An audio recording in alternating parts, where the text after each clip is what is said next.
ममता के दूसरे लेटर पर केंद्र का जवाब। रेप मामलों में फांसी का प्रावधान पहले से है। ममता ने कड़े कानून बनाने की मांग की थी।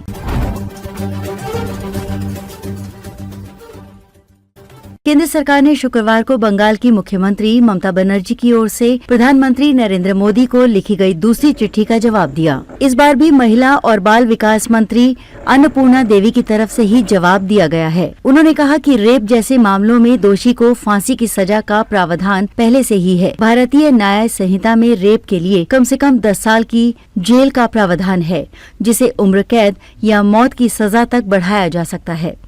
ऐसे में केंद्र सरकार का मानना है कि इन कानूनों का सही पालन राज्यों द्वारा किया जाए ताकि पीड़ित को न्याय मिल सके। लेकिन बंगाल में पॉस्को के पेंडिंग केस को लेकर ममता सरकार कोई कदम नहीं उठा रही है।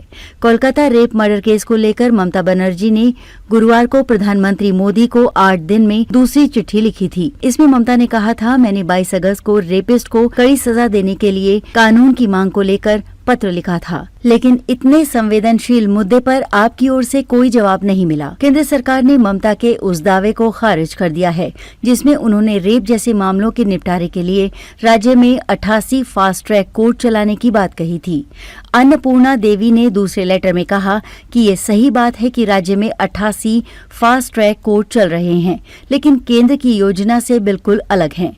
इनमें बुजुर्गों, महिलाओं, बच्चों से जुड़े मामले, भूमि अधिग्रहण विवाद और 5 साल से ज्यादा समय तक चलने वाले केस की सुनवाई होती है। दरअसल ममता ने 22 अगस्त को पीएम को लिखी चिट्ठी में कहा था कि देश में रोज 90 रेप हो रहे हैं, फास्ट ट्रैक कोर्ट बनना चाहिए। इसके जवाब में 26 अगस्त को महिला विकास मंत्री अन्नपूर्णा देवी ने ममता को चिट्ठी लिखी थी, जिसमें उन्होंने आरोप लगाया था कि बंगाल में 123 फास्ट ट्रैक कोर्ट में से ज्यादातर बंद हैं। फिर ममता ने दूसरी चिट्ठी लिखकर 88 फास्ट ट्रैक कोर्ट चलने की बात कही थी। महिला विकास मंत्री अन्नपूर्णा देवी की चिट्ठी में दावा किया गया था कि राज्य में सिर्फ 11 पॉस्को कोर्ट ही हैं जो चल रहे हैं, बाकी बंद पड़े हैं। इसके जवाब में ममता ने 30 अगस्त को कहा, राज्य में 88 फास्ट ट्रैक कोर्ट चल रहे हैं, 62 पॉस्को कोर्ट में भी लगातार सुनवाई हो रही है।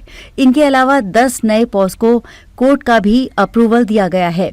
ये सब फैक्ट केंद्र से मिली चिट्ठी में ध्यान में नहीं रखे गए। ये अदालतें स्टेट गवर्नमेंट के फंड पर चलती हैं। केस की सुनवाई और निपटारा कोर्ट के हाथ में ही रहता है। इसमें सरकारें कुछ नहीं कर सकती। सेंट्रल गवर्नमेंट की गाइडलाइन के मुताबिक रिटायर्ड जुडिशियल ऑफिसर्स ही फास्ट ट्रैक कोर्ट के प्रिसाइडिंग ऑफिसर के रूप में नियुक्त हो सकते हैं।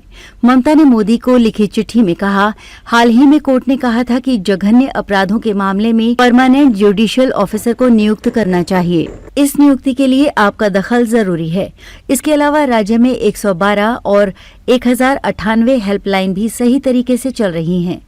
ममता की पहली चिट्ठी का जवाब केंद्र सरकार की ओर से महिला विकास और परिवार कल्याण मंत्री अन्नपूर्णा देवी ने दिया था।